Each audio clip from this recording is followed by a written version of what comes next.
Let's talk about Pulwama. In a sense, it was the first big thing after the dissolution of the assembly that happened while you were governor. CRPF people asked for aircraft to ferry their people because इतना बड़ा convoy कभी road से नहीं जाता है। आपसे पूछा था? ये आपसे ये मेरे से नहीं, जो जिससे कंसर्न थे होम मिनिस्ट्री से पूछा, राजनाथ जी के यहाँ। They refuse to give. अगर मेरे से पूछते तो मैं एयरक्राफ्ट देता उनको, कैसे भी देता। 5 एयरक्राफ्ट की जरूरत थी सिर्फ, उनको एयरक्राफ्ट नहीं दिया गया। ये आप इम्पोर्टेंट चीज कह रहे हैं, होम मिनिस्ट्री से इजाजत मांगी एयरक्राफ्ट के लिए and home ministry refuse to give. Yes, and I told it to the prime minister same evening कि ये हमारी गलती से हुआ है, अगर हम एयरक्राफ्ट दे देते तो ये नहीं होता। तो उन्होंने मुझे कहा कि तुम अभी चुप रहो। पर जब आप कहते हैं कि प्रधानमंत्री के लोग हैं और उनके नाम भी आपने दिए, हसीन द्राबू, अंबानी, राम माधव, ये काफी करीब है प्रधानमंत्री के। ऑफ कोर्स सब तो करीब थे। इज द प्रधानमंत्री also involved? No, he was not involved, but मैं आपको ये बता शक तो लगता है ना, सेफली कह सकता हूँ कि प्रधानमंत्री जी को करप्शन से कोई बहुत नफरत नहीं है। ये आपने बड़े कमाल की चीज कही है।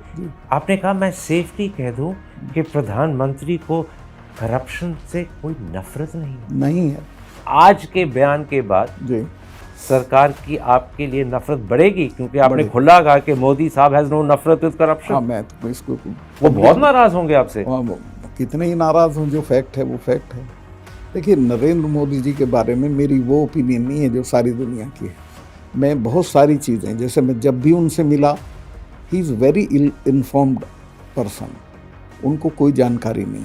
इल इन्फॉर्म्ड का मतलब हुआ इग्नोरेंट। इग्नोरेंट मीन्स मस्त हैं अपने में, हेल विद इट, जो हो रहा है मस्त हैं अपने में, तो हेल विद इट, ये इनका एटीट्यूड है। ऑफ कोर्स 2024 में can Adani become an election issue? Certainly it is and it will remain. अगर ये नहीं अभी इम्प्रूव करेंगे तो अडानी इनको फिनिश कर देंगे। And Adani can demolish the BJP to the extent के पहचानी भी नहीं जाएगी कि यही सरकार थी क्या, इतना कम नंबर आएगा इनका। आप हैरत करेंगे, मेरा राष्ट्रपति जी से अपॉइंटमेंट था और मैं तब तक गवर्नर था, तो मैं उनसे मिलने जा रहा था। रास्ते में मुझे राष्ट्रपति भवन से फ़ोन आया कि आपका आज का वो कहीं बिजी हो गई है, कैंसिल हो गया। मुझे बताया गया कि इनका तो अपॉइंटमेंट लिस्ट भी पीएमओ में जाती है, वहाँ से क्लियर होती है, उनसे मिलते हैं। ये प्रेसिडेंट मुर्मू की बात कर रहे हैं? या उनकी appointment list gets cleared by the PMO? Yes. She can't meet anyone she wants. Yes. So she's a puppet of the Prime Minister. Of course. But this is disrespect to the highest person in the country. यहाँ कोई नामुमकिन नहीं है। ये सब कुछ लोग सुन पाएंगे, ये सब कुछ सरकार भी सुनेगी, और हो सकता है ये प्रधानमंत्री के कानों तक भी पहुंचे। तो अभी 1 घंटे में पहुंच जाएगा। आपको कोई इसके बारे में चिंता या फिक्र है? मैं क्या कर, मैं फकीर आदमी हूँ, मेरा क्या बिगाड़ेंगे, जेल भेज देंगे। बहुत बार गया हूँ मैं जेल। और कश्मीर के मामले में तो मुझे सख्त हिदायत थी कि तुम कुछ नहीं बोलोगे। गोवा में मुझे फ़ोन करके कहा एक दिन उन्होंने, अरे यार तुम फिर कश्मीर पे बोल दिए। मैं कहा साहब मैं बोला नहीं। उसने वो इन्फेरेंस ड्रॉ किया, तो कहा कि कश्मीर पे अगर आप दोबारा बोले तो मैं फिर आपसे कभी नहीं मिलूँगा। Hi, I'm Karan Thapar. Over the last few years, I hope you've been watching my program, The Interview on the Wire. During that period, I've interviewed doctors, politicians, businessmen, scientists, authors, and even the occasional Nobel laureate. For me, it's been exciting. I hope it's been enjoyable for you. But these, as you know, are tough times, and if this program is going to remain bold, independent, and sometimes even defiant, then I think we need your support. At the end of the day, it's a truism, but editorial independence is best defended by the viewers. So if you would like this program to remain the way it is, forthright, outspoken, and interesting, then would you consider supporting us? All you have to do is to click on the description at the bottom. But more than anything else, I hope you will continue to watch the interview. Your viewership means an awful lot to me.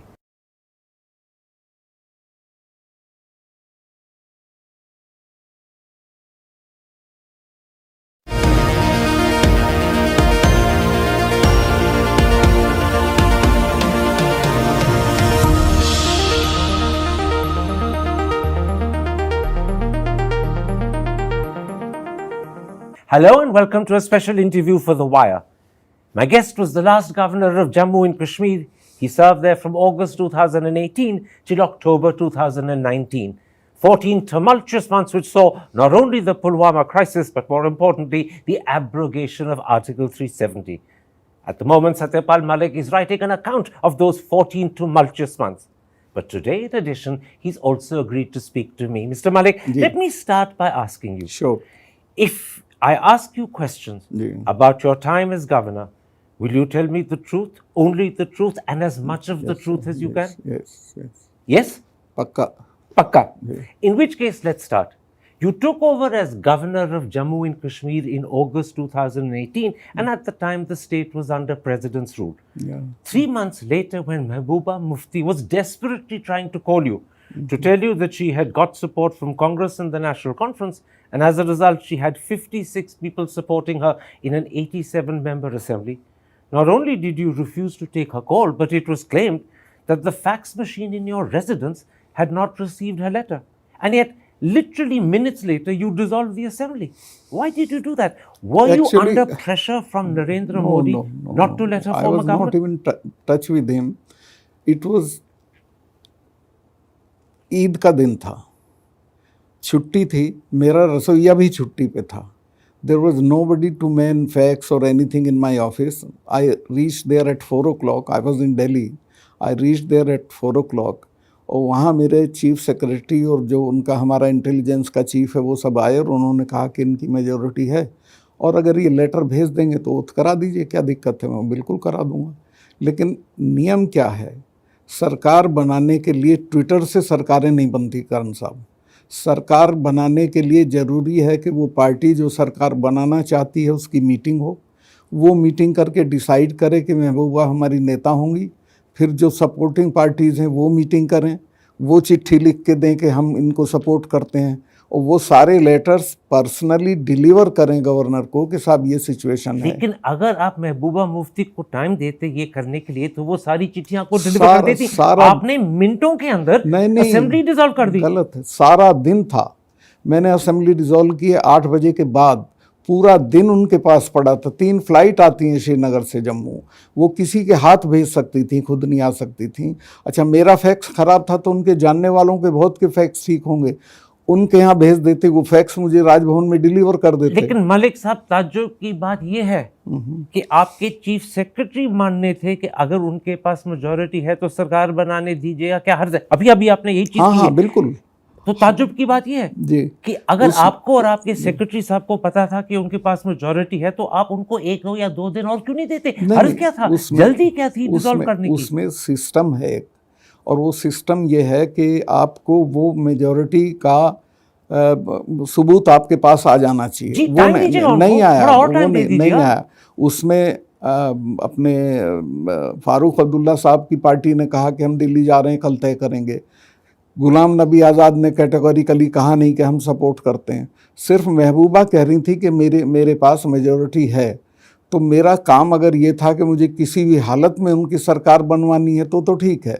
लेकिन no, forgive me, it's not किसी भी हालत में उनकी सरकार बनानी है. It's a different issue. If Mehbooba claim she has a majority and your chief secretary himself says that it's possible she does, then give her the time to establish it. Give her a day or 2. You are the governor and it is your duty to allow someone who claims they have a majority enough time to show they do. That time wasn't given. Within hours you dissolved the assembly. No, मुझे उनका ये तो मुझे मालूम था कि उनकी majority है, पर कोई क्लेम उनका मुझे नहीं हासिल हुआ था. टाइम दे दीजिएगा क्लेम के लिए. मतलब मैं उनका इंतज़ार करता रहूं कि वहाँ तो हॉर्स ट्रेडिंग चल रही थी बड़े पैमाने पे. ये खुद शिकायत करती थी कि जल्दी से असेंबली डिसॉल्व करो, हमारे एमएलए तोड़े जा रहे हैं, दबाव डाला जा रहा है. फारूक खुद शिकायत करते थे. आपको पता उन्होंने क्या ट्वीट किया? मैं उनका ट्वीट आपको पढ़ के सुनाऊंगा. जी बताएं. वो लिखती हैं, in today's age of technology it's very strange that the fax machine at His Excellency the Governor's residence didn't receive our fax but swiftly issued one regarding the assembly dissolution. She's clearly suggesting that the claim that the fax was not received in your residence is a lie. She's clearly saying कि governor साहब या उनका दफ्तर झूठ बोल रहा है. नहीं, गलत है. Nobody was manning my fax machine.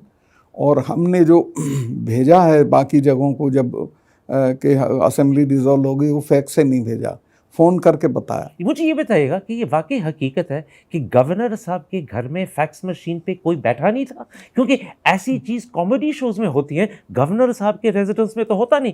वाकई हकीकत है? ईद की छुट्टी मैं बता रहा हूँ ना, मेरे रसोइया भी ड्यूटी पे नहीं था, ईद की छुट्टी मतलब थी। आप ईद के दिन भूखे रहे? जी आप ईद के दिन भूखे रहे? नहीं, मैं तो क्यों भूखा रहता, वो एक जो असली रसोइया वो नहीं था तो कोई दूसरा बना देगा खाना, तो बट मैं तो बता ये रहा हूँ। चीज़ फैक्स के लिए भी इस्तेमाल हो सकती है। अगर असली फैक्स वाला नहीं था तो कोई और बैठ जाएगा वहाँ पे। नहीं, अगर मेरा काम यही हो कि मैं महबूबा के फैक्स का इंतज़ार कर रहा हूँ तो मैं करूँ।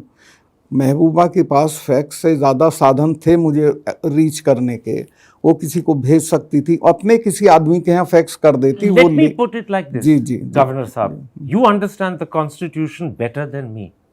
You ended up dissolving an assembly which was viable and which could have formed a majority government. That is not only unconstitutional, it's the worst mistake a governor can make, and yet you did it. You didn't give the time needed to show there was a majority, and clearly there was. 56 out of 87 is a huge majority. let me tell you frankly, Farooq, महबूबा एक हफ्ते से रोज़ मुझे कह रहे थे कि आप assembly dissolve कर दो, क्योंकि हमारे एमएलएस तोड़े जा रहे हैं, उन पे दबाव ये आपने पहले तो कभी कहा नहीं, ये पहली बार आप कह रहे हैं? नहीं, मैं डिसॉल्व करने के फ़ौरन बाद जो प्रेस कॉन्फ्रेंस हुई उसमें भी कहा। मैं कही तो खुद कह रहे थे कि डिसॉल्व करो, हमारे एमएलए तोड़े जा रहे हैं, हॉर्स ट्रेडिंग हो रही है।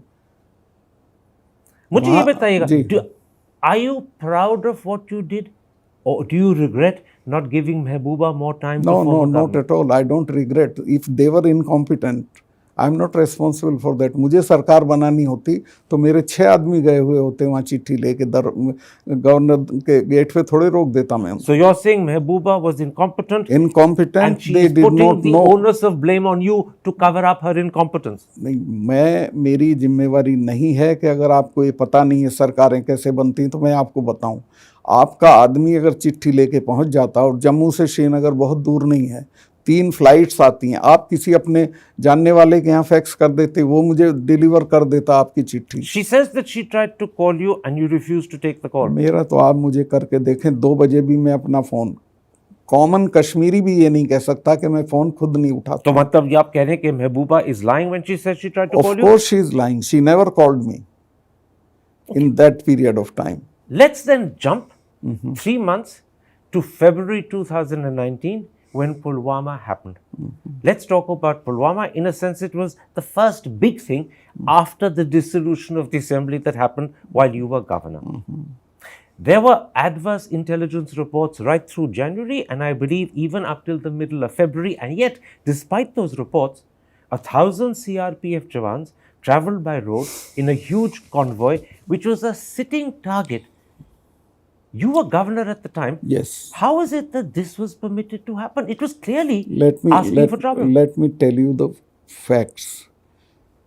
CRPF people asked for aircraft to ferry their people because इतना बड़ा कॉन्वॉय कभी रोड से नहीं जाता है। आपसे पूछा था? जी, आपसे ये मेरे से नहीं, जो जिससे कंसर्न थे, होम मिनिस्ट्री से पूछा, राजनाथ जी के यहाँ, दे रिफ्यूज टू गिव। अगर मेरे से पूछते तो मैं एयरक्राफ्ट देता उनको, कैसे भी देता। 5 एयरक्राफ्ट की जरूरत थी सिर्फ, उनको एयरक्राफ्ट नहीं दिया गया। ये आप इंपॉर्टेंट चीज कह रहे हैं, होम मिनिस्ट्री से इजाजत मांगी एयरक्राफ्ट के लिए and home ministry refuse to give. Yes, and I told it to the prime minister same evening कि ये हमारी गलती से हुआ है, अगर हम एयरक्राफ्ट दे देते तो ये नहीं होता। तो उन्होंने मुझे कहा कि तुम अभी चुप रहो। मतलब प्राइम मिनिस्टर ने कहा कि हमारी गलती के बारे में मैंने उनको कहा कि ये हमारी गलती है, और उन्होंने कहा और इसके बारे चुप रहो। मैं ये बोल भी चुका था 1-2 चैनल को या इसको, तो उन्होंने कहा ये सब मत बोलो, ये कोई और चीज़ है, हमें बोलने दो। मैं कहा ठीक है। This is again very important. जब आपने प्रधानमंत्री साहब को उसी रात कहा था कि ये हमारी गलती के कारण हुआ है कि इन्होंने एयरक्राफ्ट मांगे थे, आपकी होम मिनिस्ट्री ने इजाजत नहीं दी, और प्राइम मिनिस्टर कहा इसके बारे चुप रहो। In other words, don't let people know we made a mistake. Doval ने भी मुझे कहा कि ये मत बोलिए, आप चुप रहिए। किसने कहा आपको? डोभाल ने, अजीत डोभाल। उन्होंने भी कहा? वो मेरे क्लास फेलो रहे हैं तो मेरे से कुछ भी बात कर सकते थे। उन्होंने कहा सतपाल भाई ये मत कहो। So what you're saying? मुझे लग गया था, मैं आपसे शेयर कर सकता हूँ, मुझे लग गया था कि अब ये सारा ओनस पाकिस्तान की तरफ जाना है, तो चुप रहिए। मतलब ये एक तरह की सरकार की चालू पॉलिसी थी कि blame Pakistan Exactly. and we will get credit Yes. and it will help our election. Exactly. But you've said two very important things. Ji, The Prime Minister knew because you had told him ये हमारी गलती के कारण हुआ है. मुझे बिल्कुल याद है, he was in national Corbett park, अपना शूटिंग करा रहे थे, वहाँ फ़ोन नहीं होता है, वहाँ से बाहर निकल के ढाबे से उन्होंने मुझे फ़ोन किया, सतपाल क्या हुआ? मैं कहा साहब ऐसा ऐसा हुआ, मैं तो बहुत दुखी हूँ, ये सिर्फ हमारी गलती से हुआ, अगर हम एयरक्राफ्ट दे देते तो ये नहीं होता। तो उन्होंने कहा कि इस पर चुप रहिए आप। और दोवल साहब ने भी कहा चुप रहिए. हाँ, चुप रहिए। In an interview to a YouTube channel, जी, you said that the route was not properly sanitized, security was not of proper. Course it was not. पूरे रूट में 8-10 लिंक रोड मिलती हैं, in specifically in that area. एक भी जगह जहाँ वो मिलती है वहाँ that should be manned by some Gypsy और something so that nobody can enter that route. Nothing was done. जो भी लिंक रोड थे वो unmanned. Unmanned all of them, कितने ऑलमोस्ट लिंक रोड थे आपको पता है? अराउंड 8-10। 8-9 लिंक रोड जी, वो unmanned. Unmanned. This is a huge security lapse. This also I told them, मगर this was our lapse because हम तो लूप में थे नहीं, CRPF was doing on their own. In your YouTube interview, आपने कहा यहाँ पे इनकॉम्पिटेंस थी, यहाँ पे लापरवाही थी. ये किसकी इनकॉम्पिटेंस, किसकी लापरवाही? ये होम मिनिस्ट्री की थी और उनके जो CRPF के लोग हैं उनकी, दोनों की. दोनों की। CRPF and Home Ministry. Home ministry. And Home Ministry came under Rajnath Singh. अब whosoever was there, I don't know. He was Rajnath Singh. And that means the buck stops with Rajnath Singh, who was Home Minister. Of course, He carries the blame. if I was a home minister, I would have carried the blame. If you were Home Minister after this, would you have resigned? Pardon? If you were Home Minister after this, would you have resigned? वो तो सबका अलग अलग लेकिन आप अपना value बताइए। system, मैं तो छोड़ देता। छोड़ देते. After Pulwama happened, It was a great, great tragedy in the life of nation. 40 valuable jawans were sacrificed due to our incompetence. आपने एक और बहुत महत्वपूर्ण चीज कही थी 3-4 मिनट पहले. ये आपने कहा था कि आपको एकदम पता लग गया जब प्रधानमंत्री साहब और दोवल साहब ने आपको कहा कि इसके बारे चुप रहो, that they were planning to blame Pakistan because they felt it would help their election chances. Was Pakistan or Pakistani militants or Pakistani tanzeems actually responsible, or Because, did we make that up? the amount of explosive was provided to that fellow that cannot be done internally. That was Pakistan only who arranged it. But the shameful thing was on our part also, मैं भी गलती मानता हूँ कि we could not locate, a car was running around in the villages with that kind of उतनी सारा विस्फोटक लेके घूम रहे। लगभग 300 किलो कहा गया अखबारों में. हाँ, बहुत, वो पूरी गाड़ी भरी हुई थी। और ये गाड़ी कश्मीर के गांव में और कश्मीर के रास्तों पे was running around. उसी एरिया में घूम रही थी। कितने दिनों के लिए? मेरा ख्याल है 10-12 दिन तो थी। 10-12 दिन के लिए जी। a car loaded with 300 kilos Yes, of yes, RDX yes. was traveling around the villages and roads of Kashmir and no one knew. No one knew, no one intercepted. Well, this is a terrible intelligence failure as well. 100%. 100%. So we have a security lapse, which Yes. is that convoy, the roads not being manned, and then an intelligence lapse as well. Yes. So the incompetence is the incompetence of the Indian system. Yes. अब हाँ कह रहे हैं. हाँ, मैं भी जिम्मेवार हूँ उसके लिए, because I was the head of the state at that point of The time. whole Indian system failed, Everybody failed in that case. from the Home Minister down. Everybody. There were reports in the papers a few weeks or months afterwards that a senior police officer called Devinder Singh had some sort of conspiratorial role to play. You have said that you knew him personally. Who is Devinder Singh and what was his role? Devinder Singh was a police officer who generally met me on airport when I landed there. Whenever I landed, he was there. He was very pleasant, very nice, and never knew that he has got some connection somewhere.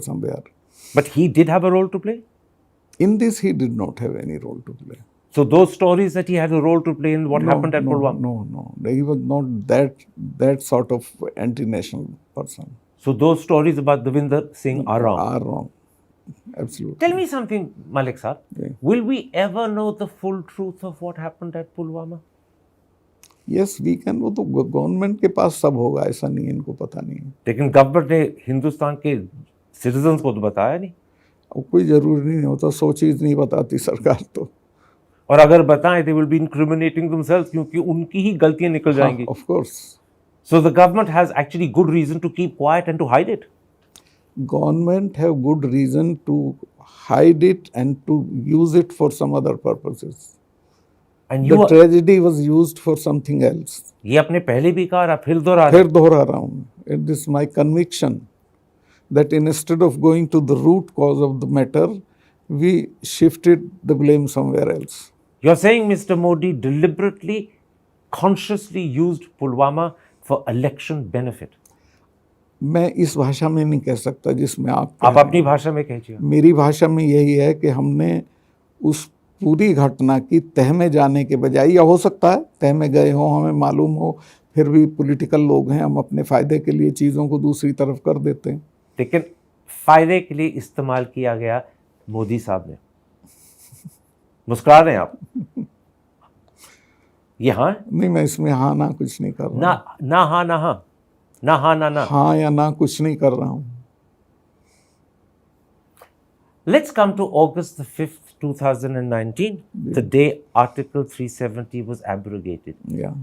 उसके 2 दिन पहले, you had given a public assurance that nothing of the sort will happen. Clearly, you were misleading people. Did Mr. Modi ask you to give that false assurance? No, they did not tell anything to me whether they are doing it or not doing it. I only said when Mehbooba went to see me, came to see me, I told her कि ये कोई ऐसी चीज़ नहीं है कि जेब से कागज़ निकाल के ये कर देंगे। पार्लियामेंट में आएगा, पार्लियामेंट चल रही है, 11 बजे पार्लियामेंट में रखेंगे, शाम तक पास होगा। अभी मुझे कोई जानकारी और नहीं थी, मुझे ईमानदारी से कोई जानकारी नहीं थी। Let me quote to you ji what you said to ANI. And there's a video, so these are your words. जी आप वीडियो पे कह रहे हैं only rumor mongering is going on या till today, और ये 3 तारीख को आपने कहा है, Yeah. till today I have no inclination, no information. I have talked to everybody in Delhi. ये ध्यान से सुनिए sir, I have talked to everybody in Delhi and nobody has given me any hint that they will do this or that. Somebody says there will be trifurcation, somebody says Article 35, Article 370. और अब और भी ध्यान से सुनिए sir, nobody has discussed these things with me, either the Prime Minister or Home Minister. I can say it on oath what I said. इसका मतलब है sir, only one of 2 things. Either the Home Minister and Prime Minister did not tell you and you weren't in the loop. That raises questions about whether they trusted you. Or, since you are the governor and it's President's rule, you were aware, but you're not telling the truth. No, There no, can only no, be one or two. वो मेरी बनावट नहीं है कि मुझे मालूम हो और मैं उसको तो इतना आपको हाइड बिल्कुल कुछ नहीं पता था। कुछ नहीं पता था। मुझे सिर्फ एक दिन पहले शाम को होम मिनिस्टर का फ़ोन आया और उन्होंने कहा सत्यपाल मैं एक चिट्ठी भेज रहा हूँ, सुबह उसे अपनी उससे कमेटी से पास करा के 11 बजे से पहले भेज जब देना। आप कहते हैं एक दिन पहले फोन आया, इसका मतलब है फोन 4 तारीख को आई थी। 4 तारीख की रात में। इसका मतलब है 3 को जब आपने ANI से बात की तो कुछ नहीं पता कुछ था। नहीं पता था। मैं झूठ नहीं बोलता इन चीज़ों में। Shouldn't you have been informed? It was President's rule. You नहीं, were the actual ruler. You नहीं, weren't a titular governor. Should you not have been पहले informed? दिन से ये मुझे अंदाज था कि ये होगा और वो भी इतना जानते थे कि उसे पता होना चाहिए कि हम ये करेंगे। बट कोई ज़रूरी नहीं था कि मुझे बता दें सारे पर क्यों नहीं डिटेल। बताया आपको? अब नहीं बताया मैं आपने इसका कभी पूछा था उनको? मैंने इसका कोई बुरा नहीं माना। बुरा नहीं माना? ना ना पूछा? ना पूछा। You were the sitting governor under President's rule, not a titular governor. Power was actually yours. It was Assembly's President's power rule. was with me। मुझे मेरी चिट्ठी के बिना तो हटता ताज्जुब नहीं। की बात है कि इतनी इंपॉर्टेंट चीज के बारे में आपको बताया तक नहीं। भाई देखिए, दिल्ली वहाँ कश्मीर की प्रॉब्लम ये है करण भाई कि दिल्ली वहाँ सारे सिस्टम को टेकन फॉर ग्रांटेड रखती है कि जो हम कहेंगे वो हो जाएगा। मुझे ये बताइएगा, आपको बिल्कुल बुरा नहीं लगा that you were ignored? नहीं, मुझे बिल्कुल बुरा नहीं लगा। उनकी सरकार है, वो चला रहे हैं, उनको हटाना, वो जब कहेंगे ठीक है, नहीं कहेंगे नहीं ठीक और है पूछा तक भी नहीं? ना। बिल्कुल पूछा एक तक आध बार बातचीत में ये जरूर पूछा, जब मैं पीएम से मिलने क्या हाल है, कुछ करें तो कुछ हो तो नहीं जाएगा। मैंने कहा नहीं, आप बेफिक्र रहें। मैंने करण भाई, सही बात यह है कि एक सेंस ऑफ फैटिग जो होती है वो पैदा कर दी थी वहाँ। मैंने वहाँ लोगों को कहा कि देखो, ये तुम्हारे बच्चे मरते हैं, ये 250 बच्चे हैं, दुनिया की दूसरे तीसरे नंबर की फौज से लड़ रहे हैं, क्या हासिल करोगे? इनके बच्चे तो लंदन में पढ़ रहे हैं। तो लड़ाई से कुछ नहीं मिलेगा, बातचीत से सब कुछ मिलेगा। लेकिन बातचीत तो हुई तक नहीं। बातचीत अब वो उधर से करें तो इधर से करें, दोनों तरफ से वो। लेकिन आपने ये कहा था कि 2-3 बार जब आप मोदी साहब को मिले तो उन्होंने कहा था, और मैं आपके ही लफ्ज इस्तेमाल कर रहा हूं, अगर हम कुछ करें तो कुछ होगा नहीं। और इससे आप समझ गए कि इनका अंदाज है, इनकी इच्छा नहीं, मुझे है। पता था कि ये होगा, क्योंकि देखिए, जब मोदी जी पावर में आए, उनका पहला एजेंडा था 370 को ख़त्म करना। चूँकि वो सारे चुनाव में बोले थे। जो लोग ये कहते हैं कि साहब इनको वो नहीं था समर्थन जनता का, जनता ने तो समर्थन दिया ना, आपको जिता दिया, और आपने वो सब जगह बोला, और फिर आपने उसको पार्लियामेंट में सब जगह बोलते थे 370 के खिलाफ। अच्छा, मुझे ये समझाइएगा मलिक साहब, जी जी। abrogation of Article 370 is a long-standing commitment of the BJP.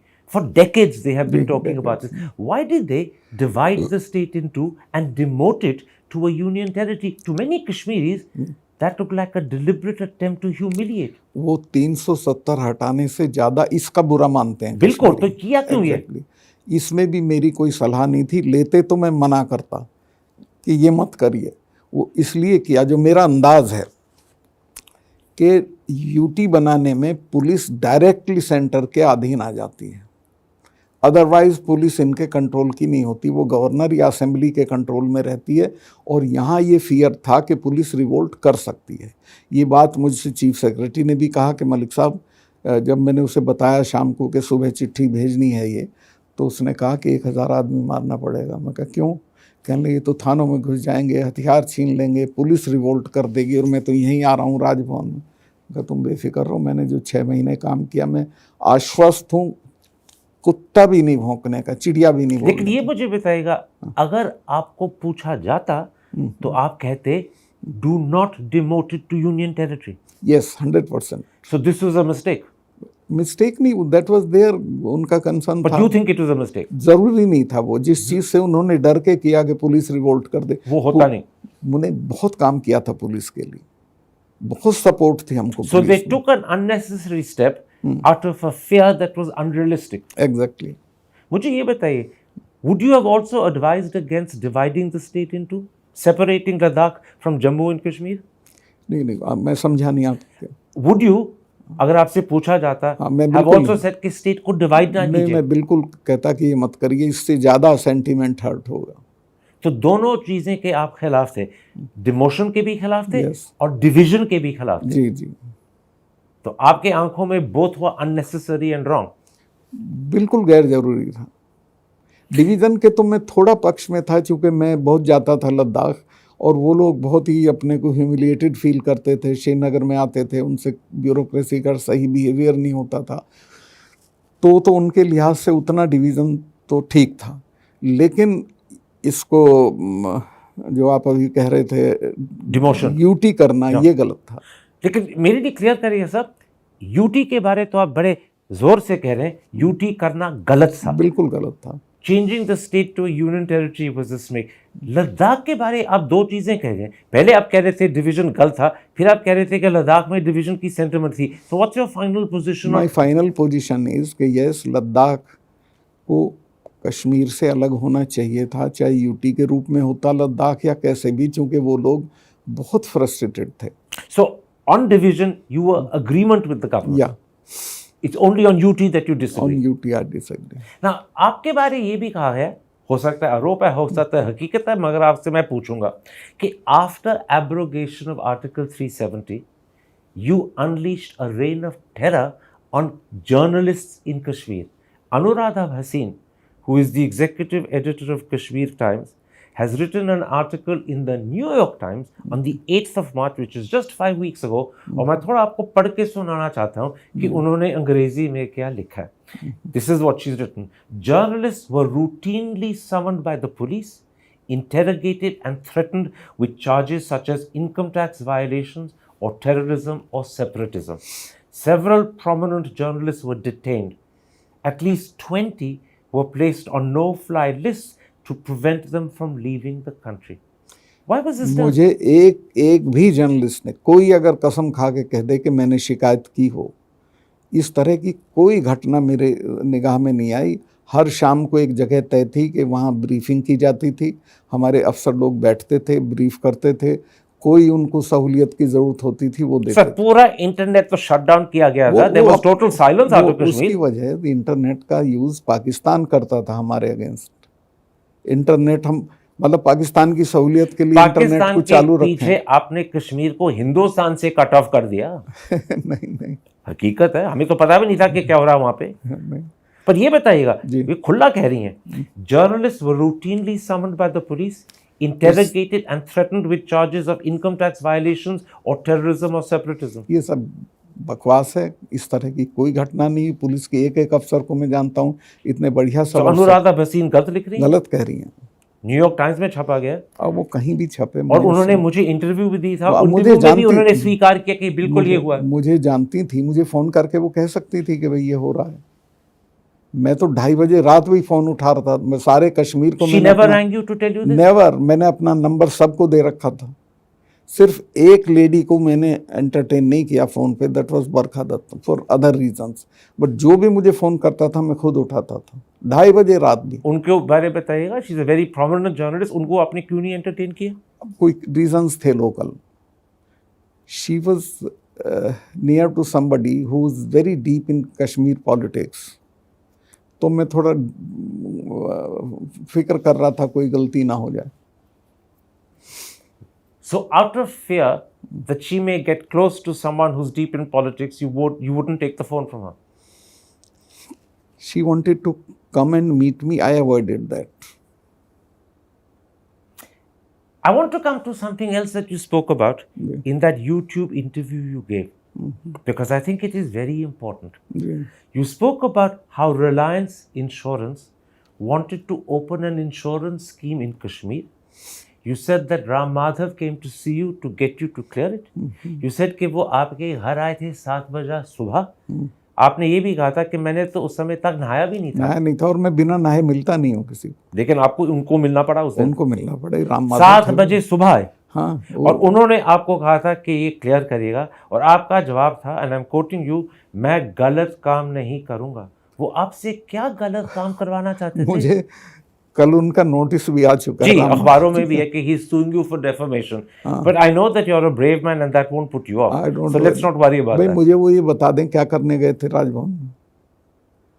Raj Bhavan में वो गोहत्या पे बात करने गए थे या क्या करने गए, सिवाय इस इशू के. वो एक दिन पहले उसको हमने ख़त्म किया और ये सुबह सुबह आ गए. खैर मैं गया नीचे मिलने में, बताइए क्या हुक्म है.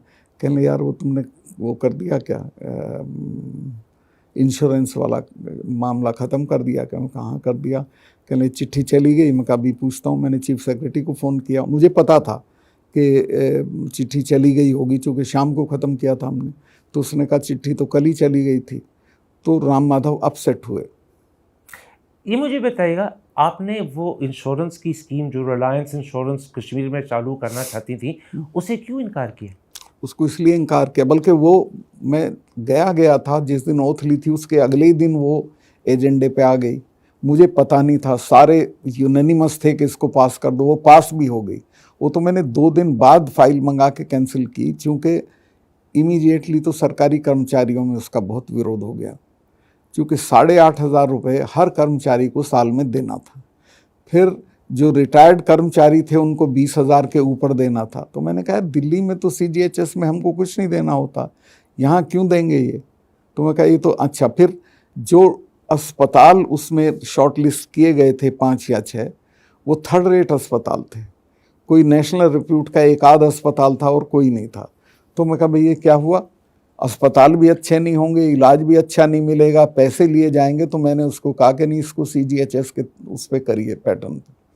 और राम माधव जी आपको 7 बजे सुबह मिलने आए क्योंकि वो चाहते थे कि आप स्वीकार करें, एंड ही वाज क्वाइट नहीं, हैप्पी उन्होंने फॉर मुझे these charges and for these bad hospitals to be involve. नहीं, वो उन्होंने मुझे ये नहीं कहा ये करो, तो बट क्या कहा? ही वाज नहीं, उन्होंने कहा कि कैंसिल कर दिया। क्यों? कहाँ कर दिया? अच्छा, चिट्ठी चली गई मुझे। तो ही वाज अपसेट। फिर उन्होंने आगे कुछ नहीं कहा मुझे, मैं समझ गया कि क्या है। लेकिन आप ये भी समझ गए that he wanted you to pass the scheme. वो मैं पास, वो तो खत्म कर चुका था। लेकिन वो आए थे आपका मन आए थे बदलने के लिए, इसीलिए कि हाँ, वो कभी नहीं आए मेरे पास सिवाय उस दिन के। और आपका मन बदलवाना चाहते थे। वो तो कोई नहीं बदलवा सकता था। PM भी कहते तो मैं छोड़ देता, पर लेकिन नहीं कोशिश तो राम माधव जी ने की थी। एग्जैक्टली यही होगी, और क्या था। उस YouTube इंटरव्यू में आपने ये भी कहा था कि आपको किसी ने 300 करोड़ का ऑफर दिया था। नहीं, मैंने ये कभी नहीं कहा। है तो सही उसमें, कहीं ना, गलत है। है YouTube इंटरव्यू मैंने सुना अपने कानों नहीं, से। मैंने ये नहीं कहा मुझे 300 करोड़ का ऑफर दिया गया था। उसको ठीक से सुनिए। उसमें है कि ये चर्चा थी कि इसमें इन दोनों डील्स में 150 करोड़ रुपया इन्वॉल्व है। क्या मतलब इन्वॉल्व है? माने किसी को मिलना है। किसको मिलना है? अब वो मुझे नहीं पता किसको मिलना था, पर मिलना था। लेकिन मैं आप ये करता नहीं तो कह रहे मुझे थे कि मिलता। आपको ही मिलता ना। मैं अगर करता तो मुझे मिलता। जी, तो मैं वही चीज कह रहा हूं कि if you had agreed to the two schemes, one is the Hyderabad scheme which we haven't talked about because I think that went through, and the second was this insurance scheme which didn't go through, आपको दोनों के लिए कोई 150 करोड़ मिलता। वो भी cancel हुई, ये भी कैंसिल। दोनों आपने कैंसिल की। हाँ। हाइड्रल भी कैंसिल की। जी। और आपको ये बताया गया था या किसी ना कि किसी तरह दोनों में समझाया गया 150 था? रुपया है जी, इन दोनों में 150 करोड़ रुपया इन्वॉल्व है। मतलब टोटल 300। और वो अगर आप अग्री करते स्कीम मिल का जाता, तीसरे दिन मिल जाता। तो this was a bribe being offered to you. पर it was not offered to me. ये देखिए, कश्मीर का क्या है करण भाई, आप जाओ वहाँ तो वहाँ लाल चौक पे जो अफवाह होती है वो शाम तक न्यूज़ बन जाती है। वहाँ कोई चीज़ छुपी नहीं रहती। ये हर आदमी की ज़बान पे था कि इसमें ये इतना रुपया इन्वॉल्व है। मुझे ये चीज़ बताइएगा, उसी YouTube इंटरव्यू में आपने कहा था कि जब CBI ने आपको इन चीज़ों के बारे सवाल पूछे तो आपने कहा था, and I think I am quoting you correctly, प्रधानमंत्री के लोग हैं। Are you suggesting that in some way mister Modi is involved? मैंने ये कहा इसमें जो लोग ये इन्वॉल्व हैं ये सब मोदी जी के नज़दीक हैं। One is Ambani, second Ram Madhav, तीसरा एक था, जब भी मैं प्रधानमंत्री जी से मिलने जाता था तो मुझे कहते थे उससे मिले कि नहीं तुम, हसीब द्राबू से। 2-3 बार तो मैंने कहा कि नहीं मिला। तो एक दिन मैंने खैर उसे बुला ही लिया। हसीब द्राबू जो फाइनेंस मिनिस्टर होते थे कश्मीर एग्जैक्टली, जो महबूबा की सरकार में, JK बैंक में भी थे। ये the big wheeler dealer, now he is functioning from Bombay. तो उसने मुझे हसीब द्राबू मुझे मिलने आए तो फिर उसने कहा कि आपने हमारा हाइडल वाला कैंसिल कर दिया, चलो हम तो करा लेंगे कहीं से, ये उसने कहा। तो मैंने PM को जाके बताया। हसीन द्राबू साहब ने आपको कहा कि आपने हाइडल कैंसिल कर दिया लेकिन हम करा लेंगे। जी। और उनको शायद बाद में उन्होंने कहीं से करा भी लिया। तो मैंने PM को बोला, मैं हसीब द्राबू से मिला मैं, आप कह रहे थे। तो कहने क्या हुआ? मैं कहा वो तो दलाली का काम लेके आए थे। फिर मैं तो मना कर दिया। कहने ठीक किया। पर जब आप कहते हैं कि प्रधानमंत्री के लोग हैं और उनके नाम भी आपने दिए, हसीन द्राबू, अंबानी, राम माधव, ये काफी करीब है प्रधानमंत्री के। ऑफ कोर्स सब तो करीब थे। इज द प्रधानमंत्री also involved? No, he was not involved, but मैं आपको ये बता सकता, तो लगता है ना, सेफली कह सकता हूँ कि प्रधानमंत्री जी को करप्शन से कोई बहुत नफरत नहीं है। और उसका बड़ा सबूत है कि मैंने गोवा में उनको शिकायत की कि ये करप्शन हो रहा है, लो लेवल करप्शन हो रहा है। तो उन्होंने मुझे तीसरे दिन खुद फ़ोन करके कहा, सतपाल भाई आपकी जानकारी गलत है। मैं आपने किससे मालूम किया? उन्होंने कहा कि मैंने फ़लाँ आदमी से मालूम किया। मैंने कहा ये तो खुद चीफ मिनिस्टर के घर में बैठ के पैसे ले रहा है और अल्टीमेटली 1 हफ्ते में मेरा ट्रांसफ़र वहाँ से कर दिया। तो मैं कैसे मानूं कि ये करप्शन के खिलाफ ये आपने बड़े कमाल की चीज़ कही है। आपने कहा मैं सेफली कह दूं कि प्रधानमंत्री को करप्शन से कोई नफरत नहीं है। मैं कई केस बता सकता हूँ। मैंने एक आदमी का केस बताया कि उसके ऑफिस से फ़ोन जाता है कि PMO से बोल रहे हैं, फला मतलब जितेंद्र सिंह के यहाँ से, कि हमारे मिनिस्टर को कांटेक्ट करो। तो मैंने कहा कि आपके ऑफिस का नाम इस्तेमाल हो रहा है। तो उन्होंने अमित शाह को कहा, अमित शाह ने मेरे से तस्दीक की। मैं कहा हाँ बिल्कुल ऐसे ही है, और ये मैं मुझे चीफ सेक्रेटरी ने भी बताया, आप उससे पूछ लें। लेकिन जितेंद्र सिंह तो वही हैं जहाँ थे, तो मैं कैसे मान लूँ करप्शन से लेकिन ये दिक्कत है सच में हैरानगी की चीज है कि प्राइम मिनिस्टर को करप्शन से कोई नफरत नहीं है, क्योंकि प्राइम मिनिस्टर साहब हर दिन करप्शन के मामले पे कांग्रेस पे आरोप लगा रहे हैं और पार्टियों पे आरोप लगा रहे हैं। हर रैली पे वो कसम खा के कह रहे हैं कि मैं करप्शन को बंद कर दूंगा, मैंने करप्शन को बंद कर दिया, और आप कह रहे हैं कि उनके आंखों के नीचे करप्शन चल रही है। एक केस तो बता दें मुझे जहां बंद किया हो। मैं तो 2 केस बता रहा हूं जिनमें मैंने कंप्लेंट की, और दोनों 100% करेक्ट। गोवा में आप बच्चे से पूछ लें कि गोवा का चीफ मिनिस्टर कैसा है। और क्योंकि आपने गोवा की करप्शन के बारे जिक्र किया था प्राइम मिनिस्टर को, तो आप कह रहे हैं आपको वहां से भी 7 या 8 महीनों के अंदर ही हटाया गया। हटा दिया। वहाँ के जो लोक गायक हैं बेस्ट 3, उन्होंने राजभवन के सामने खड़े होकर गाना गाया हमारे पक्ष में। कभी गवर्नर के पक्ष में ऐसा होता नहीं है कि वहाँ रैली निकली, मैं चला आया था और मुझे इन्होंने जल्दी जल्दी पैकअप करो जाओ अभी, और कोई फ्लाइट नहीं थी गोवा से। तो एक एयरफोर्स का प्लेन टूटा हुआ साला रद्दी एवरो भेजा, मैं उससे गया, और मतलब इतनी जल्दी थी आपको गोवा से निकालने की centre special plane to get you out of Goa. उसका रीज़न था, वहाँ सेंटिमेंट बिल्डअप हो रहा था गोवा में कि ये हमारा सपोर्टर था। हमारा, मैंने कई जगहों पे you are becoming popular. Of course मैंने वहाँ कहा कि साहब इस रूट पे आप ये गाड़ियाँ मत चलवाइए, यहाँ कोरोना फैल जाएगा। वहाँ फैल गया, क्योंकि वो गाड़ियों वाले से चीफ मिनिस्टर पैसा लेता था। बहुत सारी चीज़ें थी जिसमें लोगों को लगा कि हमारे पक्ष में। तो आप खुला कह रहे हैं जी कि गोवा में करप्शन हो रही थी, आपने प्राइम मिनिस्टर साहब को बताया, वो आपकी बात माने नहीं, बल्कि सिर्फ माने नहीं, आपको जल्दी से जल्दी 7 या 8 महीनों के अंदर गोवा से हटा दिया, and they arranged a special plane, as you said, a रद्दी air force plane to get you out as fast as possible, जो सुबह चल के शाम को पहुंचा गुवाहाटी। लेकिन मुझे ये बताइएगा, गोवा से हटाने के पहले आपको कश्मीर से भी हटाया गया। आखिर आप कश्मीर में सिर्फ 14 महीने रहे। Was that because of the Reliance Insurance case that you had actually found out कि इसमें गलती हो रही है, कि प्राइम मिनिस्टर साहब के लोग मिले हुए और आपको हटाया गया इसमें? नहीं, कश्मीर में तो मैं रह नहीं सकता था, क्योंकि वो डाउनग्रेड हो गया था, और वहाँ एलजी जो है वो गवर्नर से 10-12 कदम नीचे होता है, वो मैं रहता ही नहीं। अगर मुझे कहते एलजी बन जाओ, मैं नहीं बनता। So for protocol reasons you were removed from Kashmir, not because of the Reliance Insurance. वो तो बहुत You're absolutely sure. बहुत बाद में हुआ। But गोवा से, क्योंकि आप on that case he supported me. But corruption, actually जब मैंने ये कैंसिल किया रिलायंस वाला, तो 2 दिन बाद ही मैं आया अपॉइंटमेंट लेके, मैंने जाके बताया साहब ऐसे ऐसे था, मैंने इसे कैंसिल कर दिया, आपकी दिलचस्पी हो तो किसी और को भेज दीजिए। मुझे ये बताइएगा, shortly afterwards Ram Madhav was removed as general secretary of BJP, इसके बारे में आप जानते हैं? Is there a connection between him coming to see you, the Reliance case, and Ram Madhav being removed? No, वो नहीं, और बहुत कारण थे, तो शायद ये किन्हीं और चीज़ों से भी उससे नाराज थे।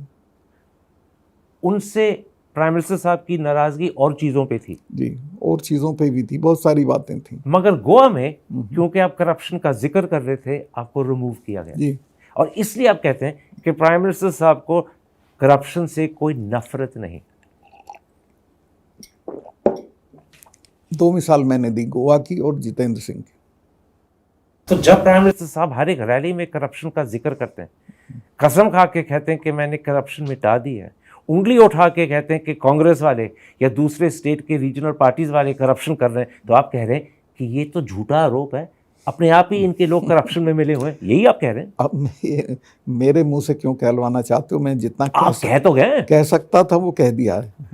चलिए, ये सब कुछ लोग सुन पाएंगे, ये सब कुछ सरकार भी सुनेगी, और हो सकता है ये प्रधानमंत्री के कानों तक भी पहुंचे। तो अभी 1 घंटे में पहुंच जाएगा।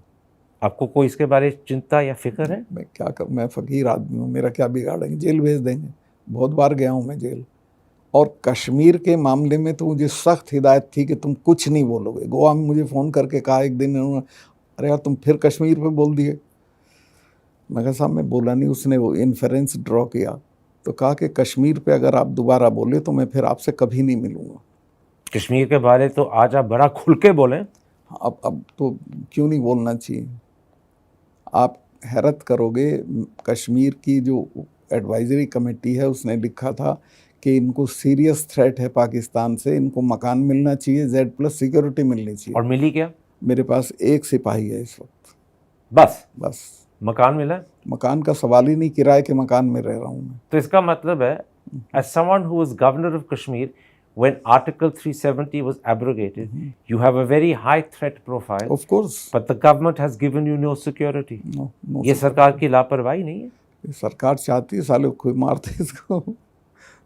और आज के बयान के बाद जी, सरकार की आपके लिए नफरत बढ़ेगी, क्योंकि आपने बढ़ेगी। खुला कहा कि मोदी साहब हैज नो नफरत विद हाँ, करप्शन। मैं तो इसको वो बहुत नाराज होंगे आपसे। कितने ही नाराज हूँ, जो फैक्ट है वो फैक्ट है।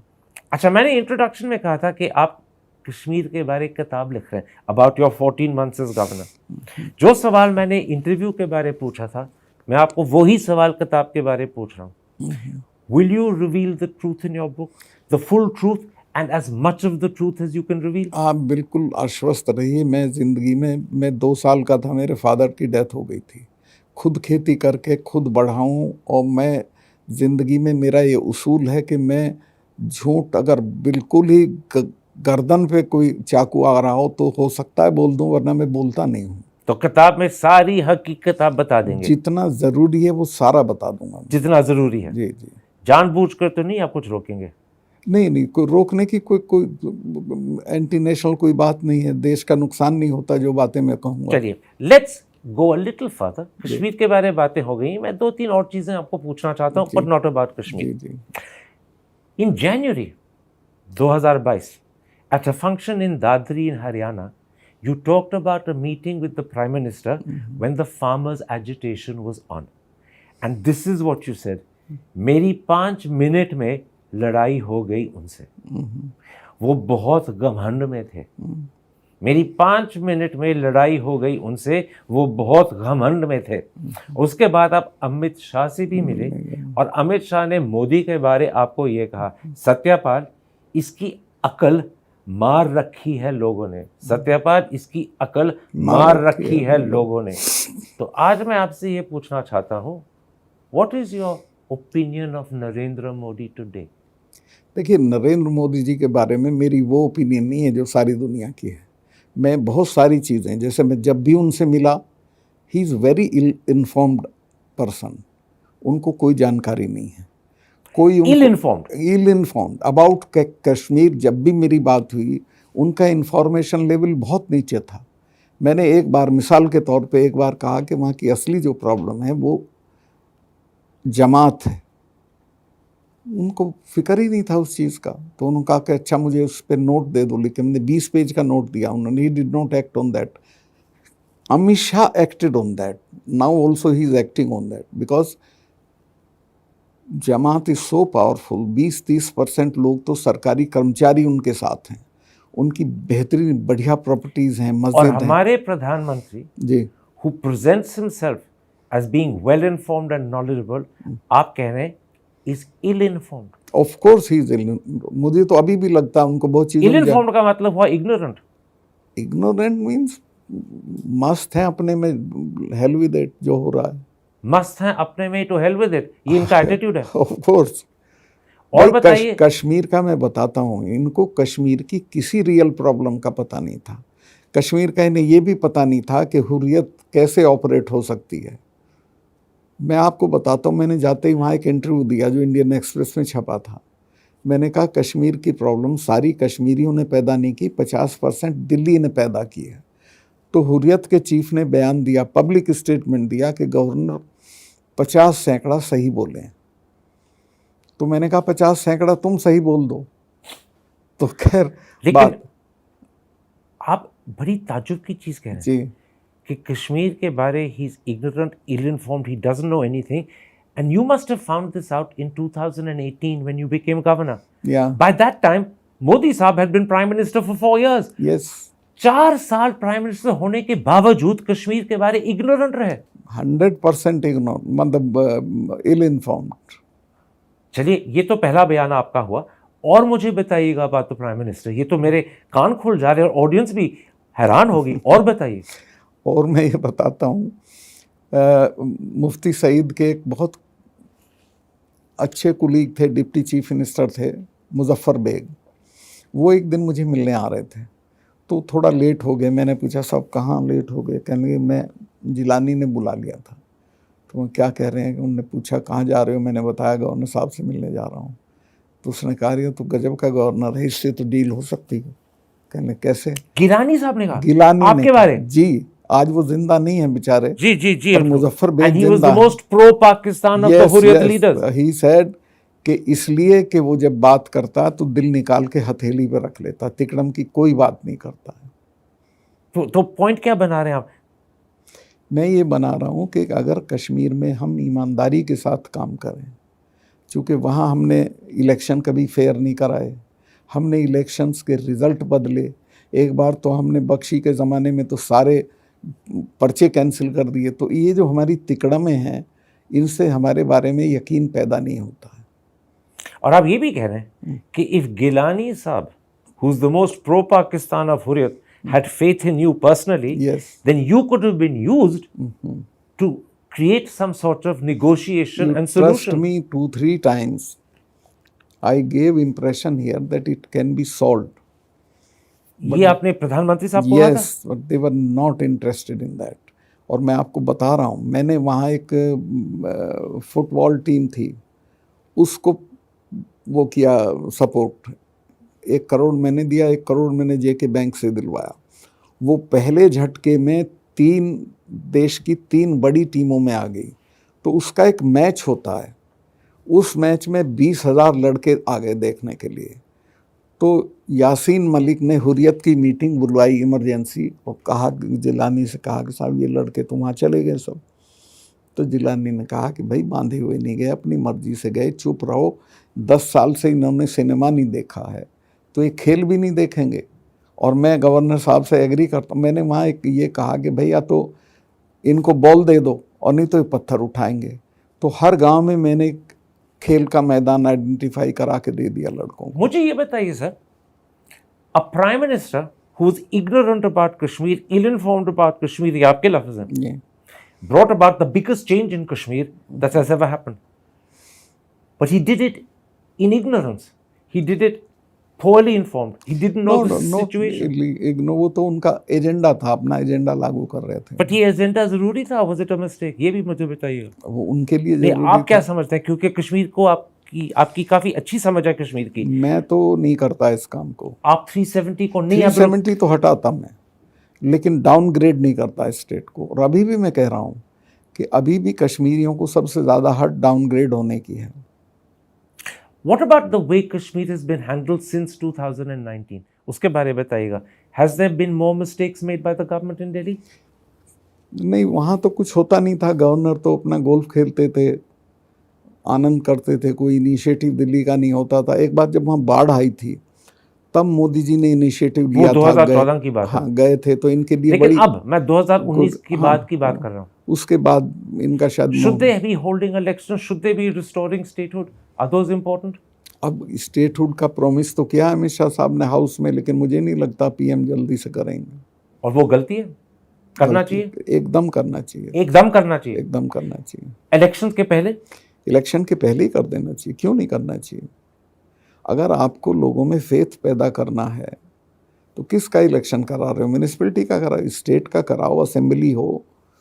तो आपकी राय है कि they should immediately restore statehood? Certainly, or that is your promise. And they should also then move to hold elections as quickly as possible. Of course. So the delay is another mistake. In both of these, the delay is a mistake. Mistake क्या, वो उनका अपना agenda है, पर ये मेरा सोचना है, ये अलग हो सकता है। I want to talk to you about 3-4 more things about the Prime Minister. Ji ji. Let's first talk about the fact that his ministers, his chief ministers, are constantly taunting Muslims. मुसलमानों को बाबर की औलाद बुलाया जाता है। योगी जी जब उनकी जिक्र करते हैं तो अब्बा जान अब्बा जान अब्बा जान कहते हैं। हमारे अमित शाह साहब एक ज़माने में तो उनको दीमक बुलाते थे, टर्माइट्स बुलाते थे, और हमेशा साहब कहते हैं गो टू पाकिस्तान। बल्कि हकीकत यह है सर कि प्राइम मिनिस्टर साहब भी कभी कभी ऐसा लफ्ज़, ऐसी जवान इस्तेमाल करते हैं। उन्होंने ही कहा था कपड़े से पहचान सकते हो, उन्होंने ही कहा था कब्रिस्तान और शमशान घाट। क्या Is it proper for the Prime Minister? Of course not. देखिए, इस देश को अगर सरवाइव करना है तो ये बिल्कुल गलत सोच है कि मुसलमानों को माइनस करके सरवाइव करेंगे। उनका इतना बड़ा नंबर है एंड अच्छी कम्युनिटी है, उसका कंट्रीब्यूशन है इस कंट्री में, उसका विश्वास जीत के चलाना चाहिए। आपने ये बात कभी प्रधानमंत्री साहब को कही है डायरेक्टली? भाई मेरा तो, मैं चूँकि लोहियाट था, शुरू से कन्विक्शन है, लेकिन मैं सर फोड़ता थोड़े फिरूंगा उनसे। आप बताओ, अभी देखिएगा आपके इंटरव्यू का जो फॉल आउट होगा, कल तक पता चलेगा क्या कहलवाएंगे मुझको कहीं से। So this treatment of Muslims is a mistake. It's a wrong thing for any government to alienate such a vast majority of people. आप उन्हें थ्रो नहीं कर सकते, बाहर नहीं फेंक सकते, तो उनके साथ रहना है तो मोहब्बत के साथ रहो। Let's come to a second thing. Ji, The Prime Minister's handling of the BBC documentary. He forced social media to take it down. 3 weeks later, there were tax raids on BBC offices in Delhi and Bombay. And now, as you and I are speaking, the Enforcement Directorate is investigating the BBC for alleged FEMA violations. Is this the right way for the Prime Minister of a democracy? नहीं, उनके लिए ठीक है, मेरी निगाह में ये गलत है, गैर जरूरी था। वो तो ज़्यादा लोगों ने देखी, और इस तरह की पाबंदी कभी नहीं लगानी चाहिए। और बीबीसी बहुत रेस्पेक्टेड ऑर्गेनाइजेशन है। और आपको मैं अभी भी बताऊं, गांव में लोग बीबीसी सुनते हैं और उसी पे यकीन करते हैं रेडियो में, अभी भी। हाँ, कहते हैं बीबीसी पे आया साहब। और दूसरी चीज, प्रधानमंत्री जी बड़े गर्व से कहते हैं India is the biggest democracy in the world. आजकल तो वो कहने लग गए India is the mother of democracy. Greece के बारे तो भूल गए, we are the mother of democracy. Should the prime minister of the mother of democracy treat the media in this way? अब वो तो देखिए, उनका अपना वैल्यू सिस्टम है प्राइम मिनिस्टर का। आप अपने वैल्यू सिस्टम, मैं तो नहीं करूंगा ऐसा करूँ, ये गलती है। मैं नहीं करूंगा। Let's come to Adani sir. The Adani scandal is the worst scandal that has hit the Indian stock market in our country's history. ऐसी चीज कभी पहले हुई नहीं, कभी नहीं हुई जी। और इसके बारे प्राइम मिनिस्टर साहब बिल्कुल खामोश हैं, बल्कि सरकार भी खामोश है, लेकिन प्राइम मिनिस्टर तो बिल्कुल ही खामोश है। Is he handling the Adani scandal properly? No, not at all. वो, मैं उनकी जगह होता तो पहले दिन इससे हाथ छुड़ा लेना चाहिए था, क्योंकि इसमें बहुत डैमेज हुए हैं। डैमेज हो गया जी, हो गए, और ये नीचे तक चली गई। मैं अभी एक यूट्यूब पे गाना सुन रहा था, एक दलित लड़की है कोई, प्रभा मौर्य करके, और वो गाना गा रही है कि ये चाय वाला है ना गाय वाला है, अंबानी अडानी का ये लगता साला है, इसने देश बेच डाला। अगर ये लैंग्वेज लोकल डायलेक्ट में नीचे चली जाती है तो आप समझो नुकसान हुआ है कि नहीं हुआ है। तो फिर मैं आपसे ये पूछना चाहता हूँ, जी, इन 1989 वीपी सिंह, और आप उनके बहुत करीब थे, जी जी, converted Bofors into an election issue और राजीव गांधी को हरा दिया था। 2024 में can Adani become an election issue? Certainly it is and it will remain. अगर ये नहीं अभी इम्प्रूव करेंगे तो अडानी इनको फिनिश कर देंगे। तो ये खतरा है कि Adani can finish the government. बिल्कुल, अगर ओपोजिशन ने एक उम्मीदवार के मुकाबले एक उम्मीदवार दे दिया तो बच ही नहीं सकते हैं। The combination of 1-to-1 fights and Adani can demolish the BJP. To the extent कि पहचानी भी नहीं जाएगी कि यही सरकार थी क्या, इतना कम नंबर आएगा इनका। So असल में खामोशी से प्राइम मिनिस्टर साहब खतरे के साथ खेल रहे हैं। ऑफ कोर्स, पता नहीं उनको कोई सलाह देता है कि नहीं मैं दे रहा हूँ, खतरा उठा रहा हूँ, ये कि उससे मेहरबानी करके अदानी से हाथ छुड़ा लीजिए। वो तो उनके बहुत करीब हैं। मुझे एक दिन के लिए बुला लें, मैं बता दूंगा ये चीज़ें कर लें। ये जो आरोप राहुल गांधी कोशिश कर रहे हैं लगाने का कि 20,000 करोड़ जो उसका तो जवाब नहीं दे पा रहे हैं। आपका क्या ख्याल है? Do people believe this is Modi साहब मनी? मैं इसमें मत मुझसे बुलवाइए, लोगों में बहुत बुरी बुरी बातें चली गई। तो इसका मतलब है लोग इसको मानने लग गए।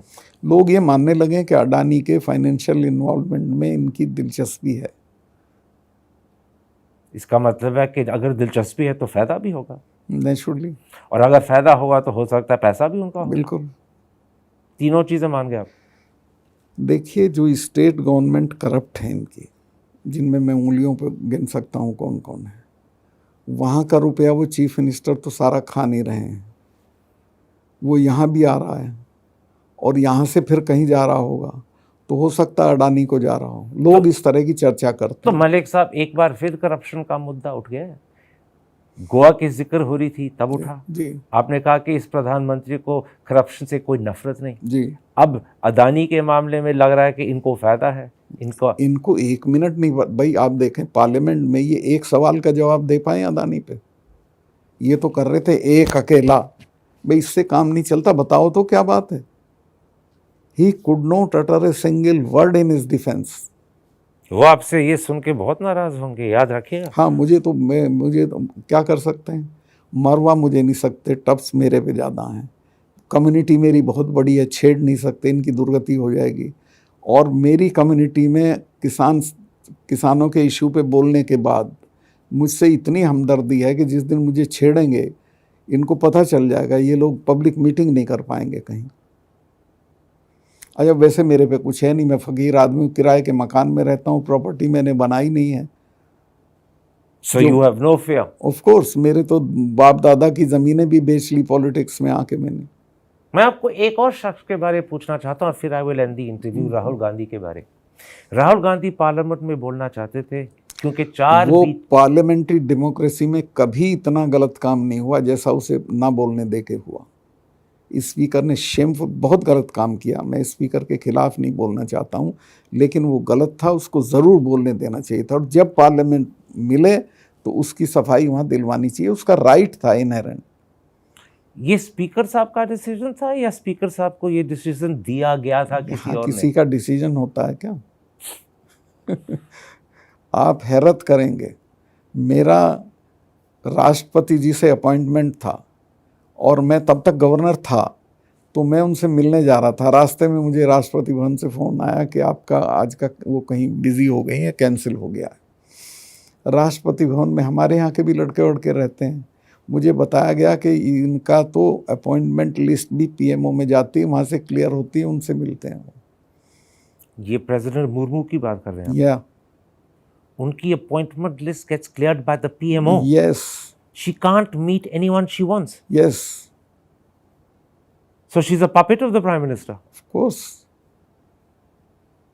But this is disrespect to the highest person in the country. यहाँ कोई नामुमकिन नहीं है। राहुल गांधी के डिस्क्वालिफिकेशन के बारे में मुझे बताइएगा। कन्विक्शन हुई, 24 घंटों के अंदर उनको डिस्क्वालीफाई किया गया। तो लगता है क्यों किया गया। लेकिन 2016 में जब नरन भाई खछाडिया, एक बीजेपी एमपी, उसका तो कन्विक्ट हुए, कुछ नहीं हुआ, कोई इमीडिएट डिस्क्वालिफिकेशन नहीं थी, उनको 16 दिन दिए गए to get a stay. Rahul Gandhi they have become very uncomfortable about Rahul Gandhi. और राहुल गांधी बड़ी रेलेवेंट चीजें बोल रहे हैं, ऑफ लेट में सुन रहा हूं जो अडानी, उन्होंने सही चीज पकड़ी है। ये सरकार राहुल गांधी से डरती है? डरती नहीं, मतलब उसके घबराती है, जवाब तो दे नहीं सकती है, कंफर्टेबल नहीं है उसके साथ। और आप ये भी कह रहे हैं कि प्रधानमंत्री साहब राहुल गांधी के सवालों का जवाब नहीं दे पा रहे। लेकिन कहाँ दिया, दोनों हाउस में, दोनों स्पीच मैंने सुनी उनकी। You have your finger on the pulse of the country. How does the country view Rahul Gandhi today? Country का तो मुझे नहीं पता, पर लोग तो अब उसको यात्रा के बाद उसका वो कद ऊंचा हुआ है, लोग उसे पसंद करने लगे। देखिए करण भाई, यहाँ 10 नेताओं के नाम ले सकता हूँ मैं, जो मेरठ के हैं, मेरठ जाएंगे तो हेलीकॉप्टर से जाएंगे। तो उसने इस संस्कृति को अटैक किया है कि नहीं, पैदल भी चलना चाहिए, लोगों में जाना चाहिए। 3500 किलोमीटर पैदल। हाँ, पैदल कोई मामूली बात नहीं है। और मैं आपको बताऊं, जिस दिन वो श्रीनगर में गया है, सारा श्रीनगर बाहर निकल आया था उसे देखने के लिए, और पड़ती हुई बर्फ में खड़े होकर भाषण किया उसने, बिना छाता के। बिना छाता के। एक आखिरी सवाल जी, आपने वो YouTube इंटरव्यू में भी ये भी कहा है कि governor should be appointed after consulting the opposition. कोई उसका सिस्टम होना चाहिए, ऐसे ही नहीं कि किसी को उठा के बना दिया। और आपने ये भी कहा था या सजेस्ट किया था that governor should be chosen in a way that is similar to how the Supreme Court wants election commissioners chosen. Yes, yes. मतलब प्राइम मिनिस्टर का डिसीजन ना हो अकेले, कोलिजियम का हो. एग्जैक्टली. क्योंकि बहुत थर्ड क्लास किस्म के लोग गवर्नर बन रहे हैं. थर्ड क्लास किस्म के लोग गवर्नर बन रहे हैं. मैं आपको बताऊं कितना डिटीरियरेशन जो हमारे सिस्टम्स में हो रहा है. पिछले 2 साल में सेंट्रल यूनिवर्सिटी के जो वाइस चांसलर चुने गए हैं, उनमें एक भी ऐसा नहीं है जो बिना संघ के कनेक्शन के चुना गया हो. और उसमें से ज़्यादातर लोग वो हैं जो एक कॉलेज का प्रिंसिपल होने के लायक नहीं है. आप लिस्ट मंगा के सबका देख लीजिए. और बन गए वाइस चांसलर. मेरे यहाँ भी आए थे कश्मीर, मेरे पास भी आए. मैंने पीएम को भी बताया, मगर साहब ये रोज़ आ जाते हैं कि बीसी बनाओ इसको. कह लें कुछ नहीं, 20-21 हो तो देख लेना, बाकी ये ही सपोर्टेड मी ऑन. मैं तारीफ़ करूँगा पीएम की. करप्शन पे भी मुझे उन्होंने सपोर्ट किया शुरू में. वो गोवा में उनका चेंज हो गया, आई डोंट नो व्हाई. लेकिन आपने एक और भी चीज कही कि करप्शन के मामले में प्रधानमंत्री साहब को कोई नफरत नहीं ना, जो होनी चाहिए. और उनके आसपास के लोग कर रहे हैं, उनको पता भी है. उनके पीएमओ से जितेंद्र सिंह जी का नाम लेके फोने आ रही हैं, उनको ये भी पता है, लेकिन किया कुछ नहीं हुआ. मैंने बताया उनको, मेरे से तस्दीक की अमित शाह साहब ने. अच्छा, वो जो दादरी वाला आपने कोट किया जी, वो मैंने एक तो अमित शाह वाला बिल्कुल गलत कहा. अमित शाह ने मेरे से कुछ नहीं कहा था कि इनकी अकल मार रही है या कुछ. ये सही था कि मैंने कहा था, जब मैं इनसे मिला तो 5 मिनट में हमारा एक तरह से झगड़ा हो गया था और मुझे लगा कि वो बहुत एरोगेंस में है. सर, ये जो आपको मैंने कोट किया था कि अमित शाह सेड, हाँ, ये मोदी साहब के बारे में, सत्यापाल, इसकी अकल मार रखी है. इसको मैं वापस लेता हूँ. उन्होंने कभी ऐसा नहीं कहा. मतलब आपने गलत कहा है? मैंने गलत कहा. ये आपकी गलती थी? जी. चलिए, बट अगर 2-3 आपने कही है प्राइम मिनिस्टर के बारे, before I and I just want you to confirm it. He is ill informed and ignorant about Kashmir. Yes. He does not know the situation. You stand by that? Yeah. इनके जो you won't withdraw it. No, I will never withdraw it because. And the second thing you said कि prime minister साहब को corruption के बारे कोई नफरत नहीं, उनके आंखों के सामने हो रही है, उनके लोग कर रहे हैं, उनके पीएमओ के नाम इस्तेमाल किए जा रहे हैं, लेकिन उनको पता भी है कुछ कर रहे हैं. You stand by that? क्योंकि मैंने कहा है, मैंने बताया, मैं I stand by that. I will always stand by that. He will be furious with you. तो मैं एक बात बताऊँ, आप हमारे यहाँ गांव में कहते हैं कि रांड से परे क्या गाली. भाई, घर मुझे नहीं दिया, सिक्योरिटी मेरी विड्रॉ कर ली, बाय इम्प्लीकेशन ये कि साले कोई मार मुझे कोई सकता नहीं है, तो मुझे कोई फिक्र नहीं है. छीन क्या सकते हैं मेरे से. सत्यपाल मलिक साहब, I thank you for this interview. I think it will create a few earthquakes. I only hope and pray that you are safe and you stay safe. वो तो आपकी कृपा है, तो मैं सेफ हूँ. Thank you, sir. और मुझे ज़िंदगी में अब कुछ ज़्यादा नहीं करना है. मैं इतना कर चुका हूँ. ये 2 चीज़, 370 और किसानों में मैंने अभी भी 10 पब्लिक मीटिंग करता हूँ मैं महीने में. लेकिन जो आपने मोदी साहब के बारे कहा जी, वो बहुत महत्वपूर्ण है. लोग याद रखेंगे, मोदी साहब नाराज होंगे, सरकार आपके साथ नाराज होगी, हो सकता है कुछ आप पे एक्शन लिया जाए, मुझे नहीं पता, but you stand bye it. Yes, you are not withdrawing it. I will never withdraw. जो मुझे विड्रॉ करना था वो मैंने कर लिया अमित शाह के मामले में. बट और कुछ नहीं विड्रॉ करेंगे? और कुछ नहीं करूँगा. Thank you very much indeed. मैं मेहरबानी, शुक्रिया. Hi, I'm Karan Thapar. Over the last few years, I hope you've been watching my program, The Interview on the Wire. During that period, I've interviewed doctors, politicians, businessmen, scientists, authors, and even the occasional Nobel laureate. For me, it's been exciting. I hope it's been enjoyable for you. But these, as you know, are tough times, and if this program is going to remain bold, independent, and sometimes even defiant, then I think we need your support. At the end of the day, it's a truism, but editorial independence is best defended by the viewers. So if you would like this program to remain the way it is, forthright, outspoken, and interesting, then would you consider supporting us? All you have to do is to click on the description at the bottom. But more than anything else, I hope you will continue to watch the interview. Your viewership means an awful lot to me.